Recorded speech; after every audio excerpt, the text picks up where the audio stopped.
One of the things that has really impressed us about Benross golf clubs in the last few years is that it's been very clear which product has been designed for which type of golfer. The way they've done that is with three very clear categories: Rip, Hot and Max. First of all, the Max range is designed to offer you maximum forgiveness, maximum distance. It's the most forgiving in the range, and as a result it's got the biggest heads, wider soles, a very, very deep cavity, as you can see.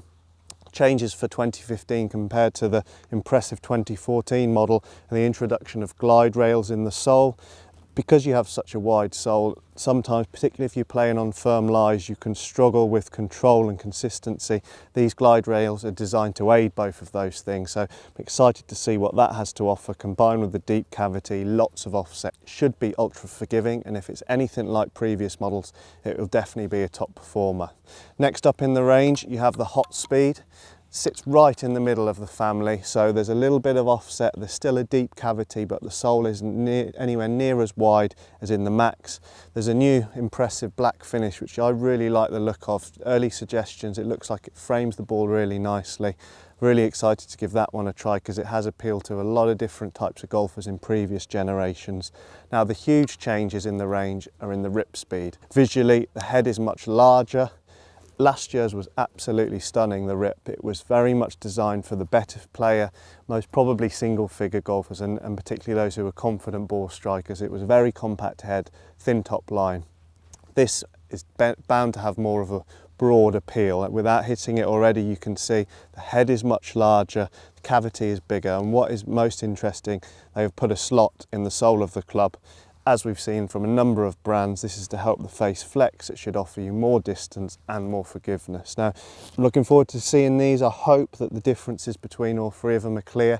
I've also brought along the 2014 version of the Rip iron, just so we can look at the comparison between those two. We've got GC2 launch monitor here at the driving range at Luminae. We're going to test them all out, and I'll come back to you soon with a little bit of feedback on all of them.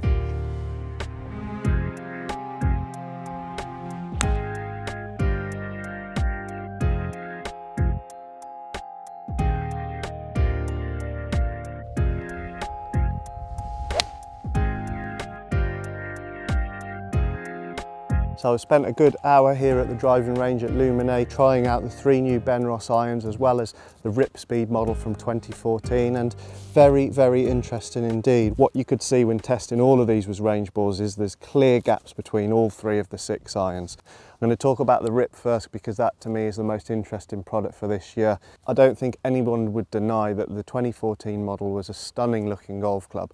I think it's the best looking Benross iron that they've produced. Really beautiful looks, and while this is very different, a larger head, a thicker top line, the performance is clearly better.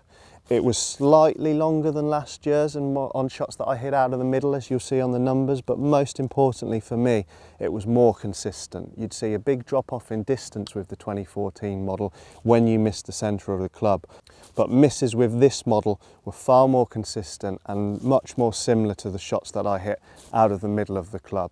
So overall, I think you're willing to go with a slightly larger head. Most golfers will be impressed with the performance on offer. Still a great looking iron, not too cumbersome to look down on, but really interesting compared to the 2014 model. The Hot Speed iron sits right in the middle. Distances were good. I really liked the finish. As I said, it frames the ball beautifully, inspires confidence without being too large. If you're an improving golfer, perhaps looking to move on from an oversized model to something a bit more compact, you'll find plenty of performance in the Hot. Now, I have to say the Max was incredibly impressive. It went considerably further than the other two and much further than most other 6 irons that I've hit this year. It was also extremely forgiving. There's a lot of offset, so if you struggle with a cut or a slice, you'll like the way this looks behind the ball. I was hitting it much further than I hit the other two, and like I say, pretty much any other 6 iron that I've tested this year. So what you're getting here is completely different performance, different distance, and then it will come down to personal preference. So what you like to look down on behind the ball. If you need a bit of confidence and you struggle with your irons, these Max irons are definitely for you. Beauty of this range is there really is something for every type of golfer. I would recommend trying them all out, so like me, you can see the clear differences on offer and then you can judge. Prices, as ever, are excellent, components are very good, performance is top notch, so definitely if you're in the market for any sort of irons, try out the 3 new Benross models. Really impressive for this year.